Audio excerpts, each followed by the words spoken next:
Hi, welcome back. In this lecture, I will be dealing with the nervous system in insects. Before getting into the topic, let us assume a situation. Say, for example, you are fast running on a road.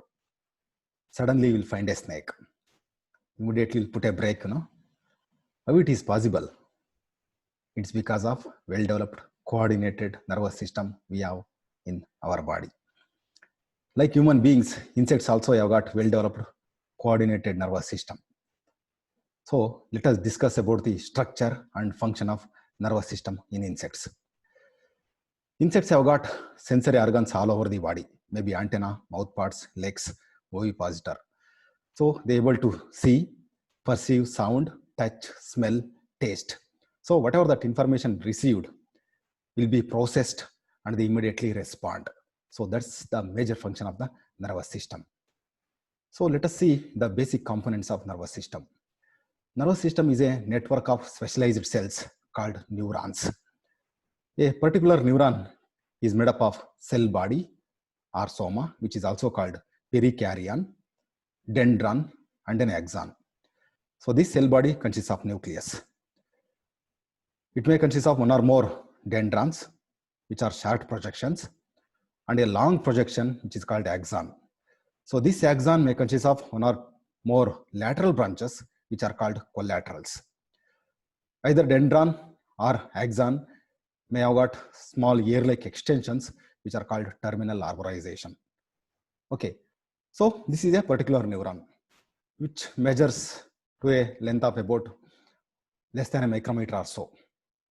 So that means it is not a complete wire-like structure which carries the information from outside environment or internal stimuli to the brain. So that means number of neurons may carry this information. So along with this particular neuron, there is another part which also helpful to carry the information is synapse. So I was telling that terminal arborizations are the endings of a particular neuron. So terminal arborization of a particular neuron has got association with the terminal arborization of another neuron.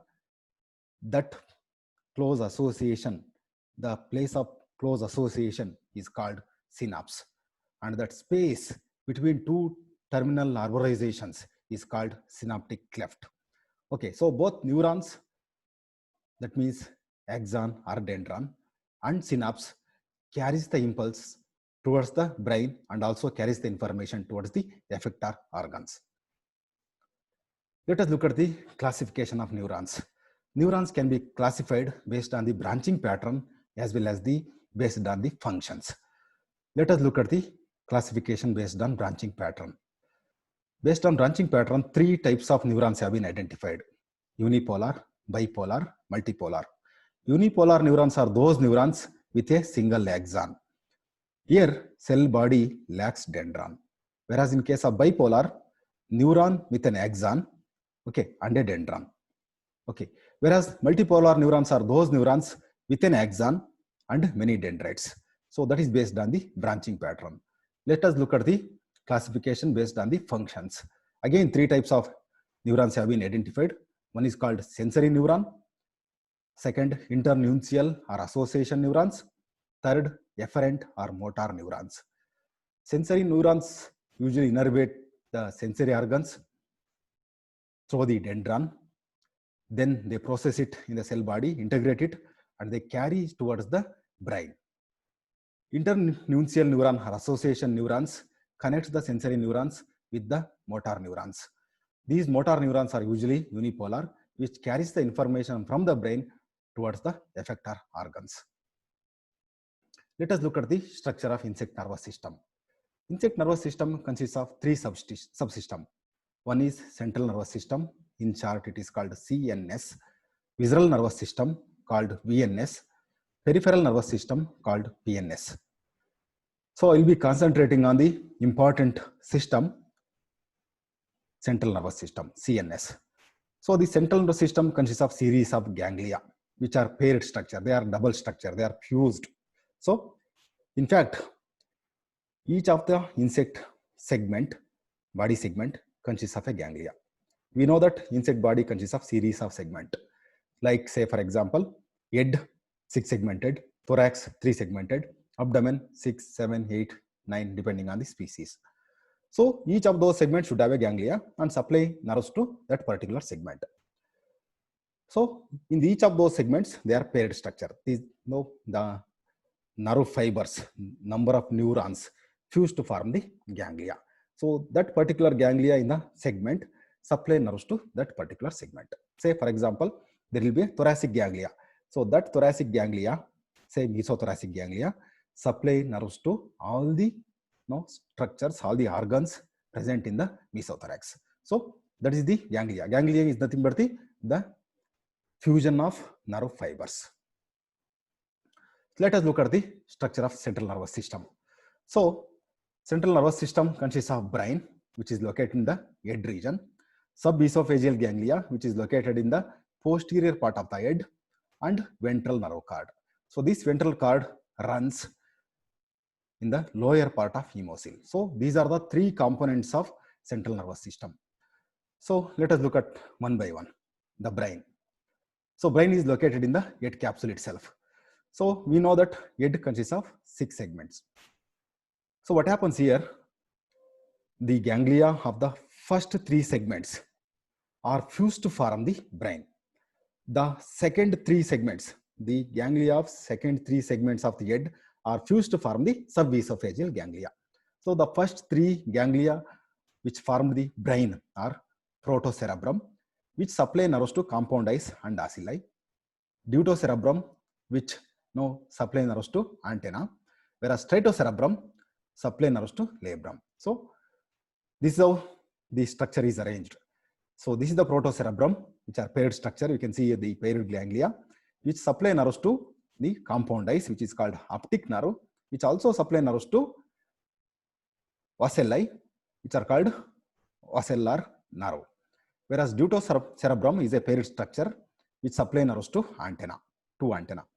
Similarly, stratocerebrum, which supply nerves to labrum. So that is the brain. So in fact, very important structure is the main important structure controlling the insect behavior. So the second 3 neuromeres are fused to form the subesophageal ganglia. So which is located in the posterior part of the head region, which supply nerves to mandible, maxillae, and labium. So this is how it is visible from the dorsal side, and you can see from the lateral side, supplying nerve to mandible, maxillae, and labium. This is the structure of subesophageal ganglia. So the third component of the central nervous system is the ventral nerve cord. So ventral nerve cord consists of thoracic ganglia and abdominal ganglia. So each of the segments of thorax consists of each one ganglia, which are called thoracic ganglia, which supply nerves to thoracic muscles, whereas the abdominal ganglia supply nerves to abdominal muscles. So central nervous system consists of brain, which is present in the anterior part of head. On the posterior part of the head, you can locate the subesophageal ganglia, and the thoracic ganglia and abdominal ganglia are located in the lower part of hemocele. So ganglia are nothing but the nerve concentrations. So each of the segment now consists of paired ganglia. So these paired ganglia, if you see the entire central nervous system, it looks like ladder, wherein the ganglia of a particular segments are connected with a longitudinal nerve fiber, which is called commissure, and the ganglia of 2 adjacent segments are connected through vertical nerve fiber, which is called connective. Okay, so it looks like a ladder. So wherein the commissure acts as a longitudinal nerve fiber, whereas the connectives, okay, vertical lines acts as connectives which connect the 2 adjacent ganglia. So thereby, now central nervous system look like ladder. In fact, the number of thoracic ganglia and abdominal ganglia varies from species to species. In cockroach, in a typical insect, there will be 3 thoracic ganglia and 6 abdominal ganglia. Whereas in case of bristle-tail, silverfish, there will be 3 thoracic ganglia and 7 abdominal ganglia. Whereas in case of housefly, all the abdominal ganglia are fused with thorax only, thoracic ganglia, and supply nerves to the remaining abdominal segments. So that's how each species has got different number of ganglia.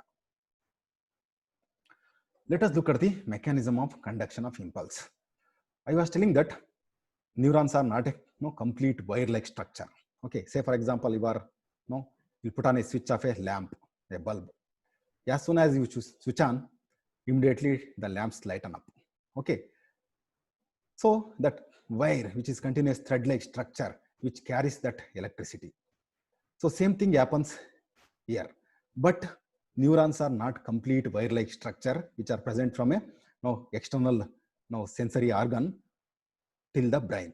So it consists of numerous neurons, but these neurons are connected through a gap called synapse. Okay, so that means an impulse, which may be in the mechanical form or chemical form, has to pass through dendron or axon and also synapse. So this type of the impulse conduction occurs through axon as well as the synapse. So the stimuli which occurs through axon or dendron is called axonic conduction, and same thing which passes through synapse is called synaptic conduction. So the impulse has to undergo or pass on through the axon as well as the synapse. Okay, say for example, this is the terminal arborization of a neuron, the end point. This I am calling it as presynaptic terminal. Okay, and this is the terminal arborization of another neuron, which is called postsynaptic terminal. So there is a gap. Okay, synapse. So that gap is called synaptic cleft.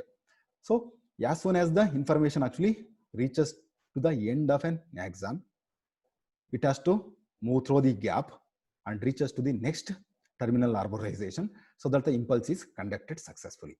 So let us look at each of those things through which the impulse is successfully conducted, which is called axonic conduction and the synaptic conduction.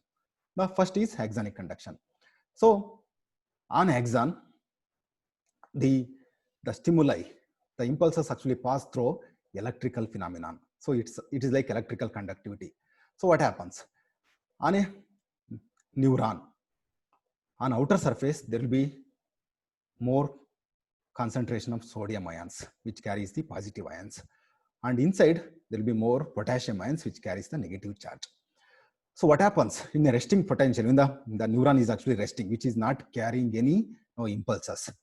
So this is how it is arranged. Plus signs which are shown outside the membrane and minus signs shown inside the membrane. As soon as an impulse is actually passes, the inflow of positive ions or sodium enters inside, and there will be outflow. Okay, outflow of negative ions or the potassium ions enters outside, and as a result, the impulse actually moves. So this outflow of sodium ions and the inflow of sodium ions and outflow of potassium ions leads to conduction of impulses. So this is called axonic conduction and also called electrical conduction. So when the outflow and inflow of these ions occurs, the impulse is actually conducted, and this is called action potential or spike. Let us see what happens. Say for example, when an impulse actually reaches to the particular neuron. So you can see here, it moves through the cell body, dendron cell body, and through the axon, and reaches to the terminal arborization of a particular neuron. So till it reaches, but there is a problem. There is a ending there. It has to cross through the synapse.